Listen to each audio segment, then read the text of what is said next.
what do you do to fix the opt-out situation? Because it's a problem. All these players opting out, it is a problem for college football. What do you do to So fix you alluded to this pre-show, and it's a very good question because I'm gonna allude opt-outs with also the portal, kind of the same. I'm gonna put them together. It's not one thing, man. Like it's a big issue that needs a lot of work done. But the first thing and the easiest thing to do is push back the freaking portal date. Push back the Yes. portal date. Having it in December before the bowl games, it's a real slap in the face to the players. Imagine a player who graduates from the University of Tennessee, loves Tennessee, but maybe he wants to go get a master's degree in something that Tennessee doesn't offer, and yet he still wants to play football because he's got one more year of eligibility. So he commits to Texas A&M because they have the course, right? And he still gets to play football because he loves football. He loves Tennessee. That's why he graduated from here. But he's going to Texas A&M. This is a scenario I'm bringing up.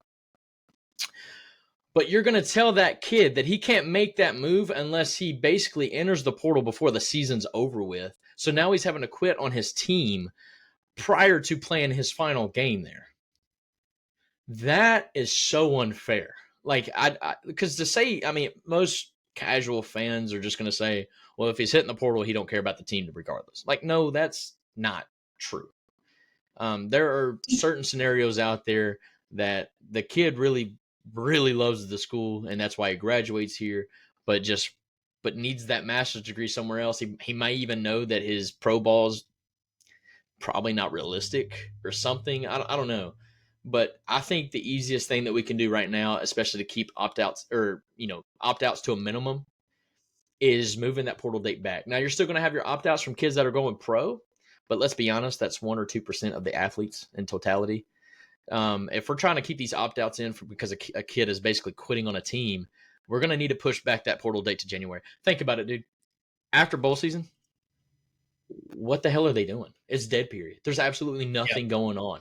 That's when the portal needs to happen. In December, when you got the recruiting classes signing, getting on campus, you got there bowl is preparation going on. You're talking about the next season already. You're getting ready for a game. And then, oh, yeah, by the way, we're going to open up the portal during the midst of all of that.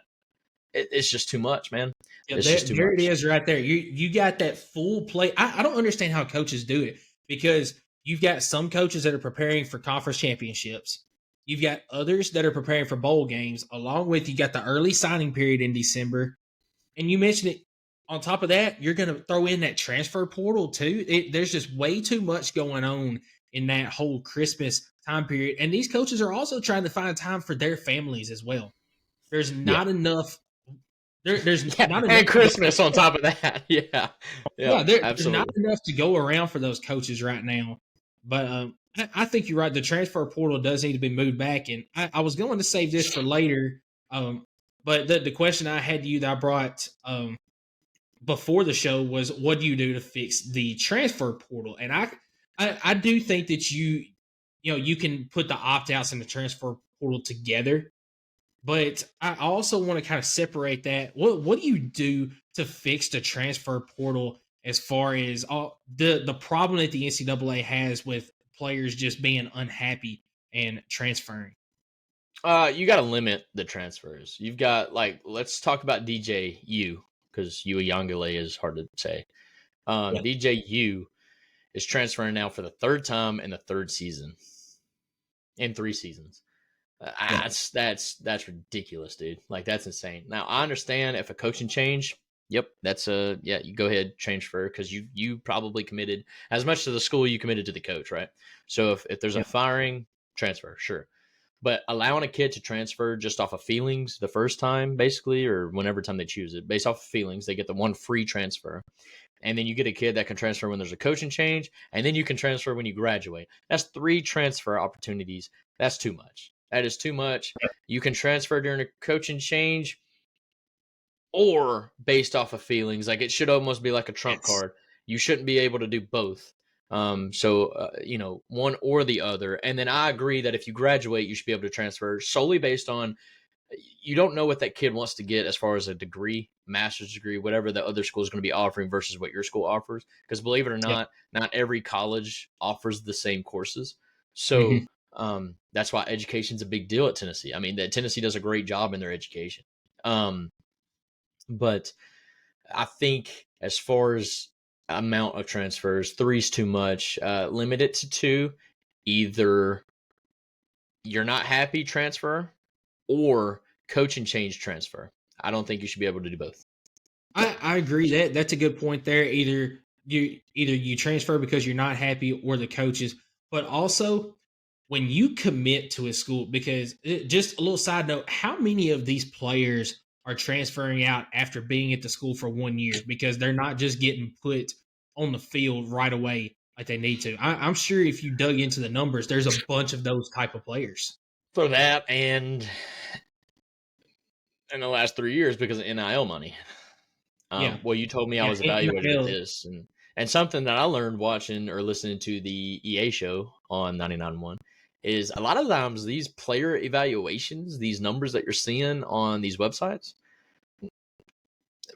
they're not even getting fractions of that in real life Right. Yeah. money, like annually. But I do think they made a great point, so I'm gonna credit them.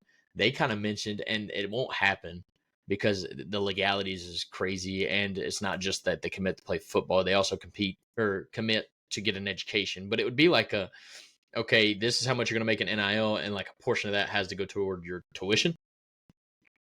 Yeah, And I agree. you know what I mean? Because I mean that was NIL pre NIL is you didn't necessarily get paid right in cash or whatever in checks to go to a school, but you got your tuition free, which not that long ago meant a lot, meant a lot to get education for free. Now it doesn't mean anything to these kids because I don't know. I know, but I don't want to get down that road. So I think that was something that they brought up that kind of made me think a little bit like, could they? And then really they can't. There's no way they can do that. But Yeah. they So could revoke a scholarship. Could yeah. if they don't So commit, 4 years. another thing that I bring up that I think would help fix some of it is, they need to make that letter of intent that they sign to go to the school almost like a contract where I think that you have to be in college for football 3 years before you can go to the pros. I think that you should have to go to that school for 2 years before you decide to transfer. I know that there I see is what you're saying. there's some other circumstances. Maybe you're not being treated fairly, and when I say treated fairly, I mean you got situations kind of like what happened at Northwestern. Now that's an extreme situation, but all the hazing incidents that went on under the Northwestern head coach. If you got situations like that right there, I think a player should be allowed to transfer. But I think when you sign that letter of intent, you're making a commitment to that school. You should have to be there for 2 years before you decide to transfer out. But I also agree with you. Two transfers at the most. One because of your situation. Two because of the coaching change. That's either or. You don't get two transfers, but unfortunately, the NCAA has approved two-time transfers are automatically allowed to play. But Yep. I think you should have one of those transfers be either because of your feelings at the school or the coaching change, and then the other one, as you mentioned, the grad transfer. I hate the whole. Oh, I'm not happy. I'm leaving. No, you should have put more thought in that on your decision Exactly. before Exactly. you just commit to a school because they're giving you the best. I don't know, whatever.